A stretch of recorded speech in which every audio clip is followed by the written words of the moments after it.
Today at Baldwins we're going to have a look at two highlights from the upcoming auction. These two coins are relatively ordinary denominations, but what really sets them apart from the rest is their artistic style, and they're really, really impressive coins.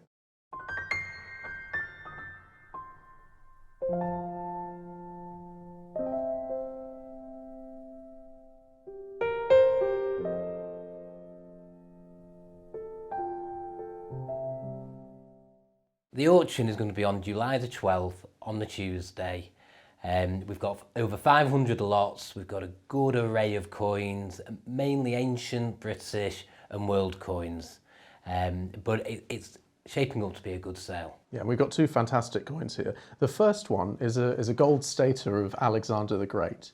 Now, Alexander ruled from 336 to 323 BC, and his coins were minted in very large numbers. And they were even minted after he died. So famous was Alexander and so trusted were his coins that city-states across Greece and the wider Greek world issued their own coins in his name, and this is one of them. So it's really, from a distance, just an ordinary gold stater. So are they much rarer, Dominic, when they're issued in his name? They're not rarer, but they can be more collectible. There's always a bit of debate as to whether or not one was issued during his lifetime or after his death. This one was definitely minted about 100 years after he died. But it really is of better artistic quality than a lot of the ones that were minted during his reign. It was made in Calatis on the Black Sea, in a city-state that was really a popular trading centre. So they minted these coins for trade, so they could engage with other cities in the area. And what we have on the obverse is a really high-quality portrait of Athena. You can see the style is superb. She's wearing a Corinthian helmet. It's decorated with a serpent and really big plumage as well. But yeah, really, really exceptional style of portrait. And how rare is this coin? This coin is exceptionally rare. It's unrecorded in price, which is the standard reference guide for Alexander staters. So yeah, it's actually not recorded. So it makes it incredibly rare. Oh wow, fantastic. And it looks to be exceptionally high grade. Do they come better, or is that as good as you're going to get? Not really. This is about as struck. It's good, extremely fine. And turning it over, we see Nike, or Victory, on the back, with Alexander's name behind, and a kappa in the field for Calatis. So it even tells us the mint that the coin was struck in. Just looking at it, I mean, the feels are absolutely brilliant, almost proof-like for a coin that shape. They are. It's perfectly centered on both sides. It's got some of the full mint luster, and yeah, it's a really, really exceptional coin. So really a coin that is relatively common in type, but because of its mint and because of its artistic style, it makes it incredibly rare. So it really stands out from other Alexander staters from the same period. Some others can look a little bit boring in style. They're a little bit bland, a little bit simplistic.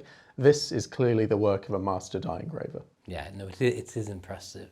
I mean, especially talking from someone who doesn't really appreciate ancient coins, no. That I certainly can appreciate. Exactly, and that's why they're becoming so popular with collectors who don't necessarily focus on ancients, because they can buy a coin of Alexander the Great. They know who Alexander is. So they've become really, really collectible with people who, don't necessarily focus on the ancient world. People who might collect more this sort of coin, which shares similarities with the Alexander in its style.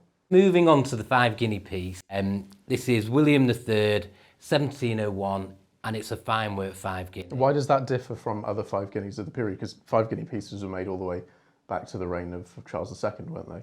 Yeah, so it was seen earlier on that some of the 5 guinea pieces, the portraits were rather shallow. They didn't look that impressive, really.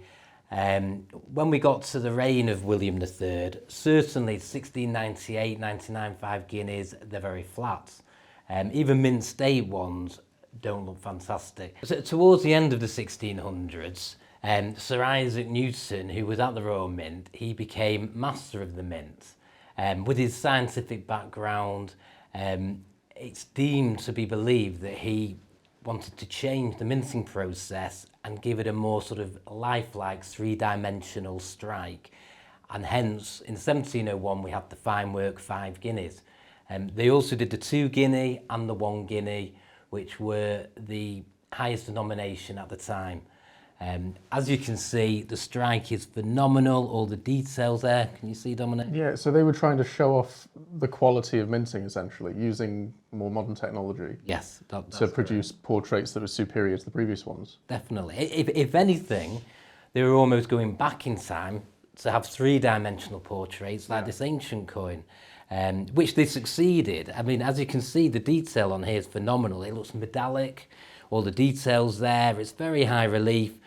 You've got a proof-like mint brilliance. I mean, yes, this is a high-grade coin, but it is superb. Yeah, and even the worn ones, you can tell immediately they're a fine work. Yeah, issue, can't you? just because of how deeply engraved they are. And he actually, William III on this coin looks quite a lot different from William III as he appears on previous issues, doesn't he? It's almost like a different person, which suggests to me that's probably, a more accurate portrait. Absolutely.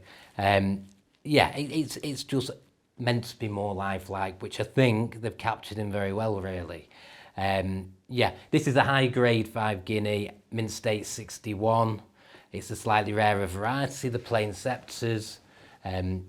What do you think this is going to go for at auction?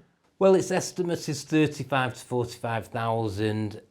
When 5 guineas are encapsulated and they start getting to MS grades, it could certainly reach 50, maybe 60,000.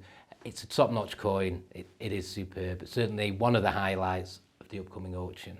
Well, I'll try my best and see if we can get 50 for it. Absolutely. And the Alexander, not so much, but probably 8 to 10,000. Although the way the market is at the moment for Greek gold, it could be in excess of that.